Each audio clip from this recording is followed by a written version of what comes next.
ಓಂ ಶ್ರೀ ಗುರುಭ್ಯೋ ನಮಃ. ಇವತ್ತೊಂದು ಸರ್ವ ಬಾಯಿ ಕಟ್ಟು ಯಂತ್ರ, ಸರ್ವ ಕಣ್ಣು ಕಟ್ಟು ಯಂತ್ರದ ಬಗ್ಗೆ ಮಾಹಿತಿ ಕೊಡ್ತಾ ಇದ್ದೇನೆ. ಮಾಹಿತಿ ಏನಂದ್ರಪ್ಪ, ಸಂಪೂರ್ಣವಾದ ವಿಡಿಯೋ ನೋಡಿ ಗೊತ್ತಾಗುತ್ತದೆ. ಈ ಯಂತ್ರವು ನಾನು ತೋರಿಸ್ತಾ ಇದ್ದಲ್ಲ, ಇದೇ ರೀತಿ ಭುಜಪತ್ರೆಯಲ್ಲಿ ಕರೆಗಂಧದಿಂದ ಭುಜಪತ್ರೆಯಲ್ಲಿ ಕರೆಗಂಧದಿಂದ ಈ ರೀತಿ ಯಂತ್ರವನ್ನು ಬರೆಯಬೇಕು. ಬರೆದ ನಂತರ ನಾನು ಯಾವ ರೀತಿ ತೋರಿಸ್ತಾ ಇದ್ದೇನೆ ಇದೇ ರೀತಿ ಯಂತ್ರವನ್ನು ಬರೆಯಬೇಕು.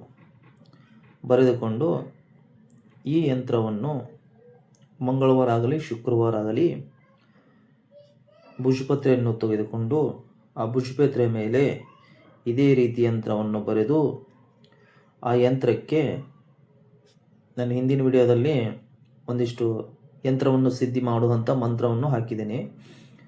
ಆ ಮಂತ್ರವನ್ನು 108 ಸಾರಿ ಅಭಿಮಂತ್ರಿಸಿ ಈ ಯಂತ್ರವು ಯಾರು ಧಾರಣೆ ಮಾಡುತ್ತಾರೋ, ಯಾರು ಧಾರಣೆ ಮಾಡಿಕೊಳ್ಳುತ್ತಾರೋ ಮುಂದಿನವರ ಬಾಯಿ ಕಟ್ಟಾಗುತ್ತದೆ, ಮುಂದಿನವರ ಕಣ್ಣು ಕಟ್ಟಾಗುತ್ತದೆ. ಆ ರೀತಿ ಈ ಯಂತ್ರವು ಕೆಲಸ ಮಾಡುತ್ತದೆ. ಈ ಯಂತ್ರ ಬರೆಯಬೇಕಾದ್ರೆ ಶುಕ್ರವಾರ ಆಗಲಿ ಮಂಗಳವಾರ ಆಗಲಿ ಅವಾಗ ಮಾತ್ರ ಬರೆಯಬೇಕು.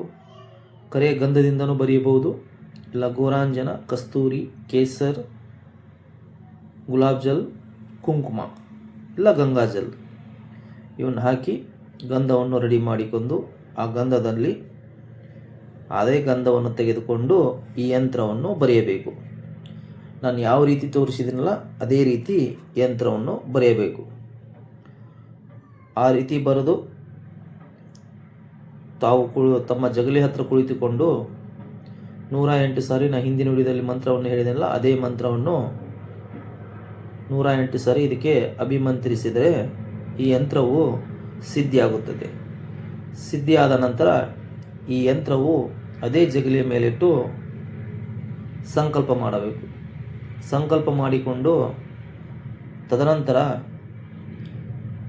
ನೀವು ಯಾರಿಗಾದರೂ ಕಟ್ಟಬಹುದು. ಕಟ್ಟಿದರೆ ಅವರ ಬಾಯಿ ಕಟ್ಟಾಗುತ್ತದೆ, ಕಣ್ಣು ಕಟ್ಟಾಗುತ್ತದೆ. ಅಂದರೆ ಮುಂದಿನ ಜನಗಳ